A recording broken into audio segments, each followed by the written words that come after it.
আমার কাছে মা, পিতা, মিত্র, সখা সবই তো তুমি দাদা। আমি তোমাকে ছাড়া কিভাবে থাকবো? আমি তোমাকে ছাড়া থাকতে পারবো না দাদা।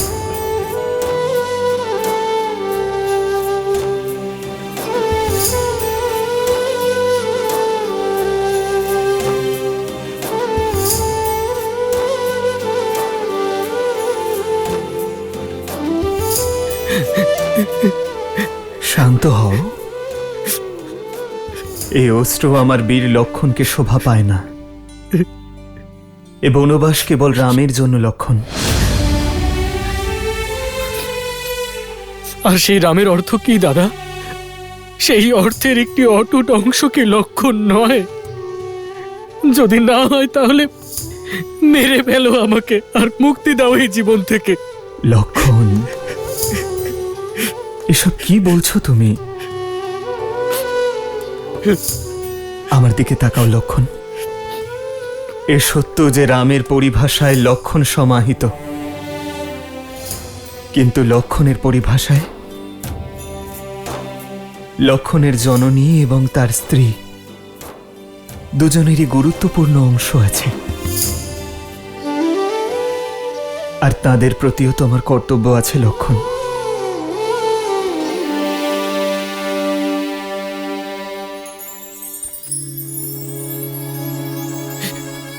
মা, মা, মা।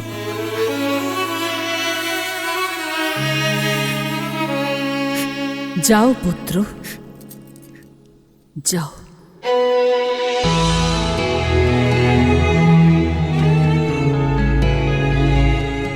তোমায় তো আমি জন্মের পূর্বেই রামের সেবায় সমর্পণ করেছিলাম, তাহলে এখন যখন রামের তোমাকে প্রকৃত প্রয়োজন, তখন এই মা কি করে বাধা দিতে পারে? তুমি তো সেবা করার জন্যই নির্বাচিত, তাই না? তাহলে বনবাসে একজন সেবকের ধর্ম পালন করো পুত্র। দিন রাত নিজের ভ্রাতা আর বৌঠানের সেবা করো। তাদের ভোজন করা হয়ে গেলে যা অবশিষ্ট থাকবে তাই গ্রহণ করো। আর যতদিন তুমি বনে থাকবে ততদিন তোমার মাতা অথবা এই অযোধ্যা কোনো কিছুই স্মরণ করবে না, কারণ তুমি রাম আর সীতাকে নয়, অযোধ্যার আত্মাকে সঙ্গে নিয়ে যাচ্ছ।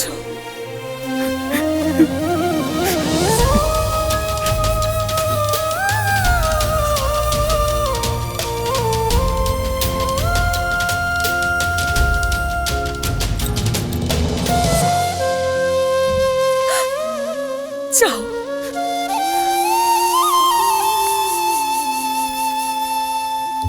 পিতা সত্য বলেছেন মা। আমার সুমিত্রা মায়ের হৃদয় সব থেকে বড়। বড় না ছোট তা আমি জানি না, কিন্তু যতটুকুই হোক এই হৃদয়ে শুধু তুমি বাস করো রাম। লক্ষণ, সর্বদা নিজের ভ্রাতার সেবা করো, সারা জীবন ওর সঙ্গে থেকো। এটাই আমার আশীর্বাদ আর এটাই আমার আজ্ঞাও। হ্যাঁ মা।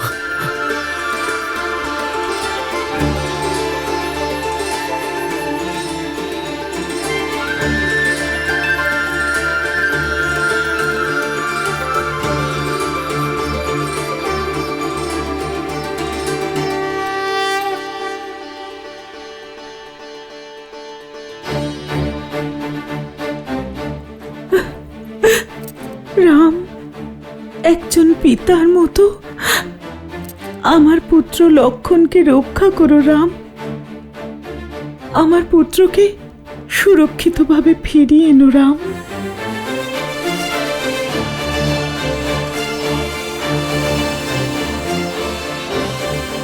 এখনো অর্ধেক অনুমতি পেয়েছ লক্ষণ। উর্মিলার সহমত ছাড়া আমিও তোমাকে অনুমতি দেব না। হ্যাঁ দাদা। আমরা যা শুনেছি সেটা কি সত্যি? শ্রীরামকে বনবাস আর ভরতকে সিংহাসন দেওয়া হচ্ছে। হ্যাঁ, সত্য শুনেছেন আপনি। মহারাজ শ্রীরামের সঙ্গে এমন ঘোর অন্যায় কি করে করতে পারেন? বিশ্বাসই করতে পারছি না। এটা ষড়যন্ত্র। হ্যাঁ, এটা ষড়যন্ত্রই, মহারানী কৈকেয়ীর ষড়যন্ত্র। মন্থরার কথাতেই উনি মহারাজকে বিবশ করেছেন এই সিদ্ধান্ত নিতে। এই অনর্থ আমরা হতেই দেব না। হ্যাঁ হ্যাঁ, আমরা আটকাবো শ্রীরামকে। আমরা এই অন্যায় সহ্য করব না।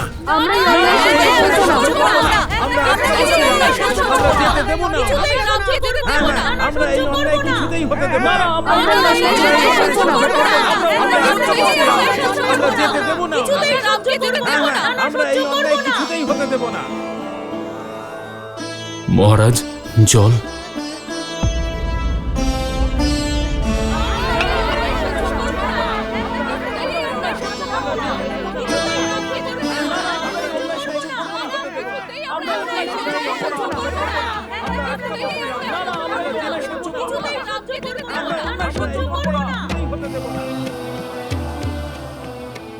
মহারাজ, আপনি শুনতে পাচ্ছেন মহারাজ? শুধুমাত্র আপনি নন, প্রজারাও সমান আঘাত পেয়েছেন।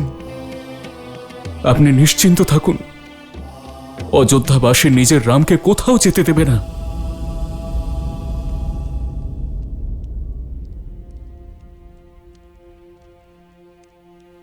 আমি বনে দাদা আর বৌদির দাস হয়ে নিজের সেবক ধর্ম পালন করতে যাচ্ছি। আর এই সিদ্ধান্ত একান্তই আমার। কিন্তু দাদা মনে করেন যে তোমার সম্মতি ছাড়া এই উচিত নয়। তাই আমি তোমার কাছে একটাই অনুরোধ। নিজের স্বামীর সিদ্ধান্তের বিরুদ্ধে যাব, সেই শিক্ষা আমি পাইনি আর্য। আপনি নিজের ধর্ম পালন করুন, অবশ্যই পালন করুন, কিন্তু আমার ধর্মের কি হবে?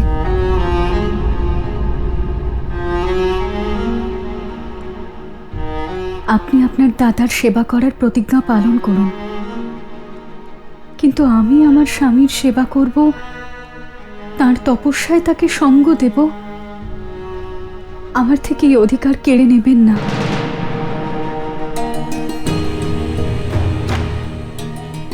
আপনি আপনার দাদার সেবা করবেন, এটা সঠিক, কিন্তু আপনার বৌঠানও আমার দিদি। ওনার সেবা করার অধিকার আমারও তো। উর্মিলা,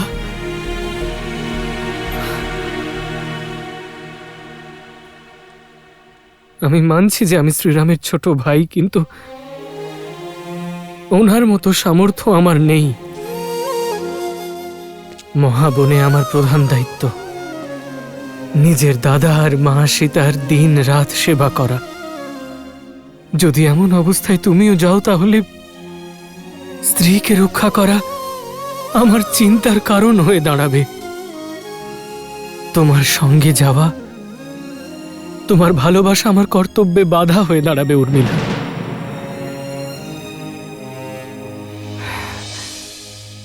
এই বনবাসে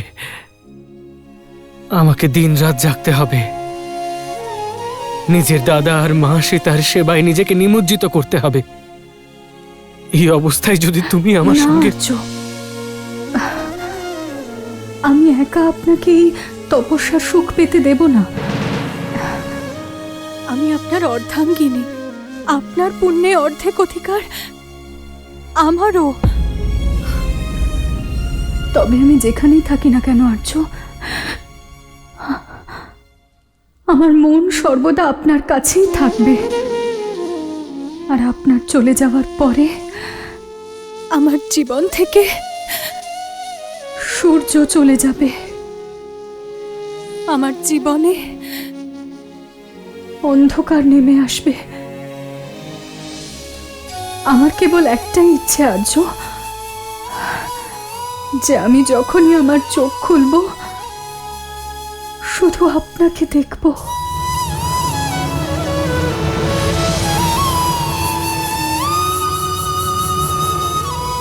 উর্মিলা, এ তুমি কি বলছো? সীতা দিদি আর দাদার সেবাতে উর্মিলা ছাড়া আরও একটা বাধা আছে আপনার সামনে আর্য, আপনার নিদ্রা। আর তার উপর মানুষের বশ থাকে না। তাহলে এক কাজ করুন আর্য, আপনি আপনার দুটো বাধাই একসঙ্গে অযোধ্যাতে রেখে যান। 14 বছর পর্যন্ত আমি আপনার নিদ্রা গ্রহণ করব, যাতে আপনি 14 বছর না ঘুমিয়ে নিজের ধর্ম পালন করতে পারেন।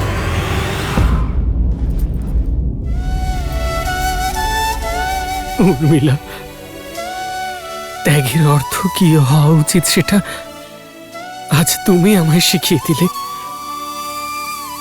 এই 14 বছরে প্রত্যেকটা মুহূর্তে তোমায় স্মরণ করব। তোমার লক্ষণ তোমায় এই প্রতিশ্রুতি দিল।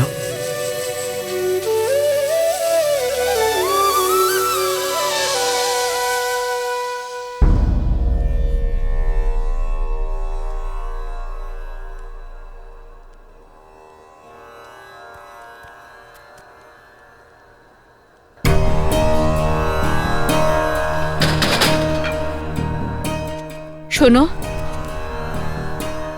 দিন ফুরিয়ে এলো, কক্ষে প্রদীপ জ্বালিয়ে দিও।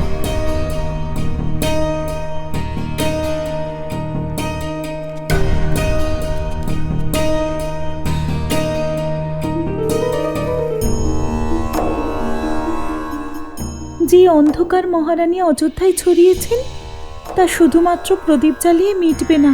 কোনো মাতাকে কুমাতা হতে এই প্রথমবার দেখলাম।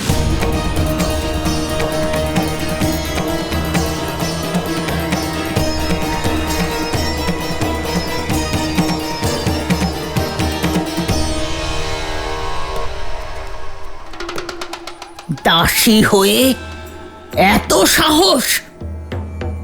সাহস নয়, মনের কষ্ট আমাদের। আমাদের রামের থেকে সবকিছু কেড়ে নিয়েছেন। কি করে কেউ এতটা নিচে নামতে পারে? চুপ! আগে আমার ভরত রাজা হোক, তখন তোমাদের দেশ থেকে বার করে দেব, যেমন রামকে দিয়েছি। দেশের অর্থ কি অযোধ্যার সীমানার এই ভবনটুকু? না, দেশ জনতার দ্বারা গঠিত হয়। এখন জনতা রামের সঙ্গে আছে। রামের কথা বলছো? ও তো শীঘ্রই অযোধ্যা ছেড়ে চলে যাবে, মহারাজের আদেশে। রাজার আদেশ যাই হোক, জনতা রামের সঙ্গে আছে, আর রামই আমাদের রাজা।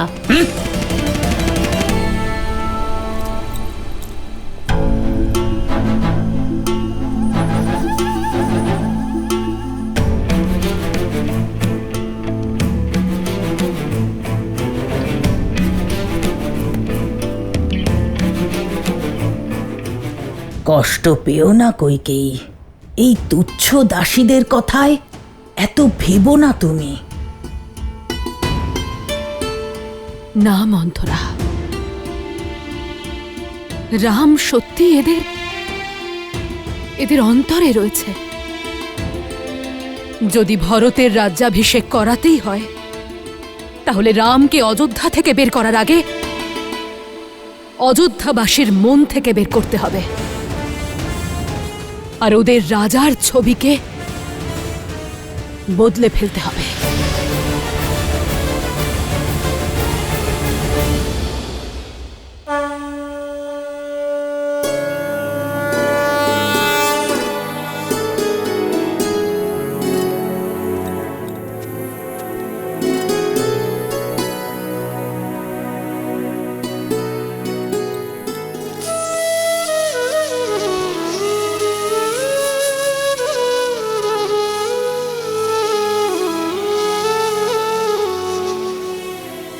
দিদি, আমাকে ক্ষমা করো, কিন্তু আমি তোমার সাথে যেতে পারবো না। উর্মিলার ত্যাগ অবর্ণনীয়। লক্ষণের সঙ্গে না গিয়েও তার দায়িত্ব পালনে সঙ্গ দিচ্ছে। লক্ষণ যাতে 14 বছর জেগে থাকে, তাই নিজের জীবনের আগামী 14 বছরকে রাত্রিরূপে স্বীকার করেছে ও।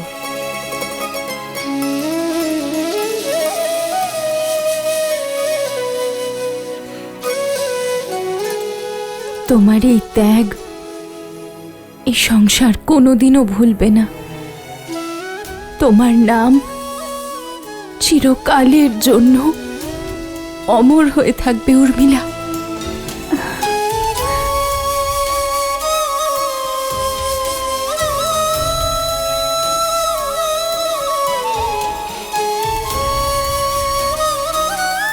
উর্মিলা, সংসারের সব থেকে কঠিন ব্রত পালন করতে চলেছ। আমার আশীর্বাদ সর্বদা তোমার সঙ্গে থাকবে।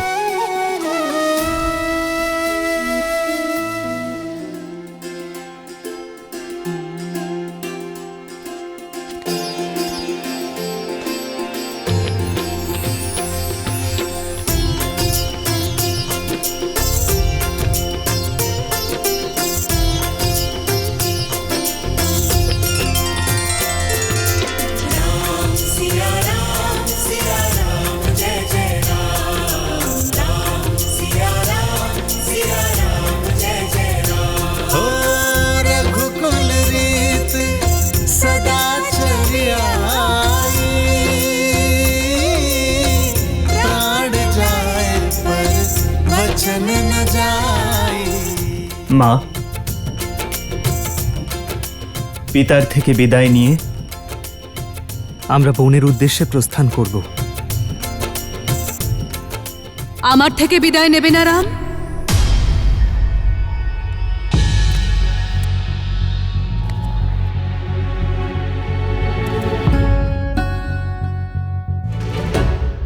সিদ্ধান্ত তোমার।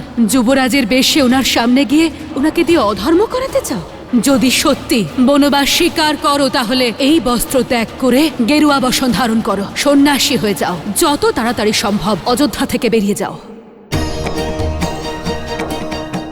মা,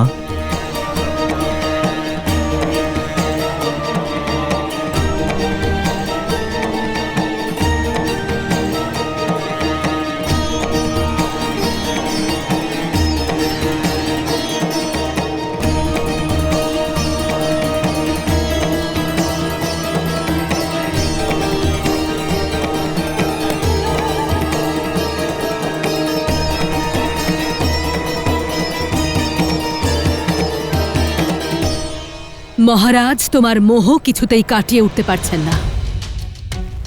তোমার কারণে তো ধর্মের অর্থই ভুলে গেছেন উনি। যদি এই বেশে ওনার সামনে গিয়ে দাঁড়াও তাহলে বংশের গৌরব এবং নিজের সম্মান দুটোই ধূলিসাৎ করে দেবেন উনি।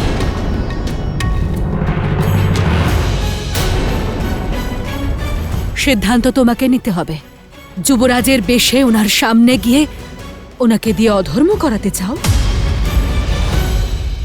যদি সত্যি বনবাস স্বীকার করে নিয়ে থাকো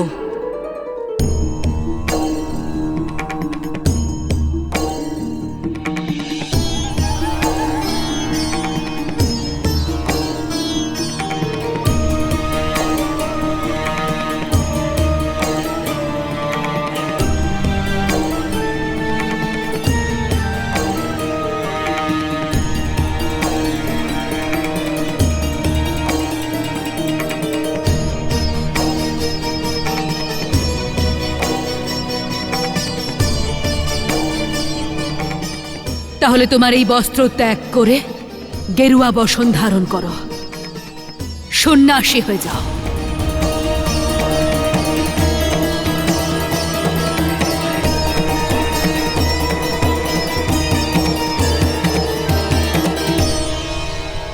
গেরুয়া বসন পরে সন্ন্যাসীর বেশে যদি তোমার পিতার সামনে যাও তাহলে হয়তো উনি ধর্মের পথে চলতে পারেন।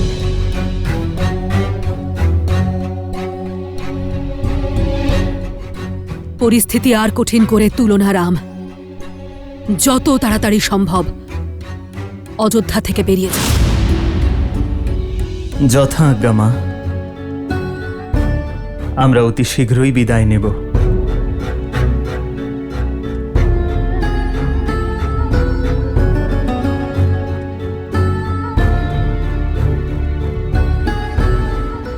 আমরা? হ্যাঁ মা, সীতা আর লক্ষণও আমার সঙ্গে যাবে।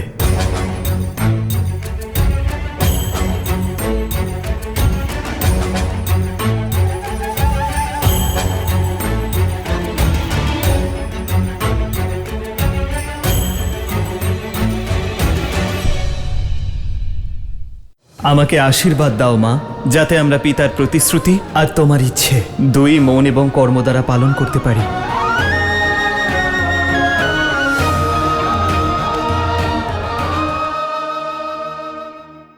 হ্যাঁ হ্যাঁ, কেন নয়? একজনের থেকে ভালো দুজন, আর দুজনের থেকে ভালো তিনজন। আমি এক্ষুনি এদের জন্য গেরুয়া বস্ত্র নিয়ে আসছি। ঈশ্বর যা করেন মঙ্গলের জন্য। আমার ভরতের পথ থেকে লক্ষণ আর সীতার কাঁটাও নিজে থেকেই সরে যাচ্ছে।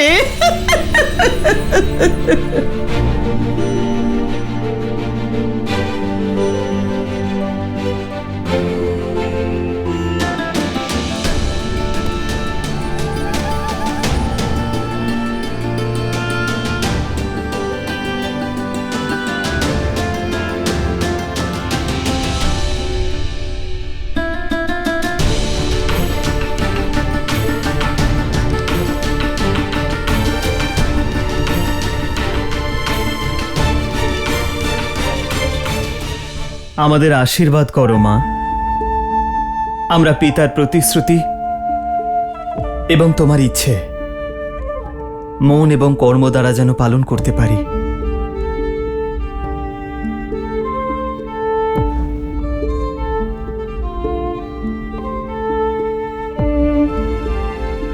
চলো দাদা। এসো সীতা।